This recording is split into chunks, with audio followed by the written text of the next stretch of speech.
think it's enough. And as you said, a few managers try their luck. It looks like there's no Champions League football next season at Old Trafford. And they've got to have a look where they want to go in terms of direction. Who's the director of football? Players coming in. The players he brought in are well past their 30s, so they probably won't take more part next season. And Rashford off colour, we touched on it before. He came on and he looked like he doesn't want to be there, so God knows what happened to him. I think there's a lot of issues and question marks about a lot of players at Old Trafford. As there has been for years now. Yeah, I think, look, the time now has come. I think there's a few players coming towards the end of their contracts this year and next year.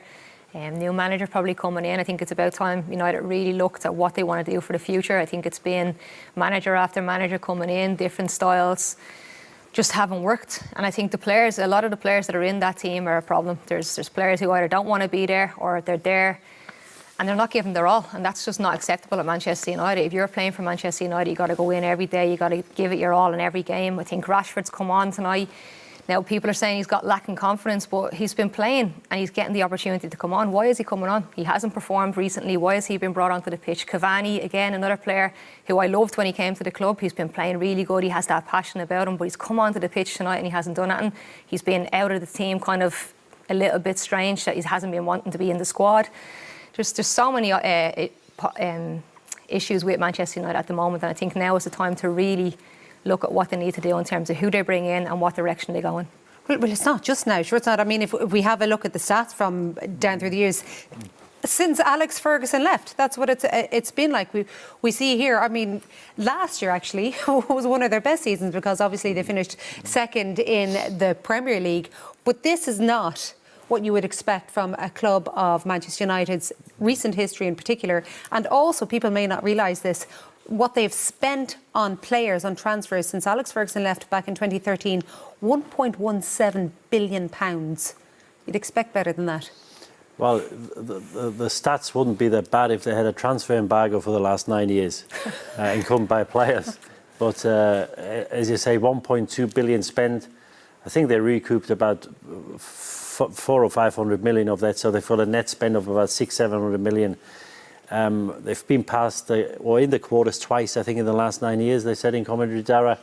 And if you look at the stats, it's just terrible. And I think they were well aware that when Ferguson does leave, it's impossible to fill them boots. But they tried so many managers, and I think, when you see some of the players coming to clubs now, and you see time and time again, if there's no structure in the club, that you buy players, potentially very good players or good players, and they don't perform. In other clubs, players get brought in, talented players, and all of a sudden they make the next step. So at the moment, it looks like every player that's coming to United is getting worse. That's not something to do with the manager. I think it's a thing that's related to the structure of the club.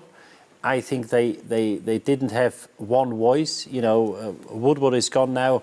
A new chief executive's come in. But I think you need a structure in place, and with Rangnick coming in, because I think a lot of the players didn't perform to what they're capable of.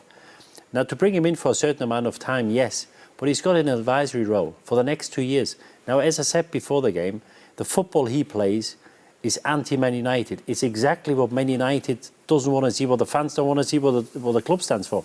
So I'd be interested who appointed him in the first place and who gave him that contract for 2 years as an advisor, because surely when a new manager comes in, you've got to try to get back to that old United DNA, to play football, free-flowing football. Yes, it costs money, but as we've just seen, money seems not to be an issue because they spend an awful lot of money on players who are just not up to it.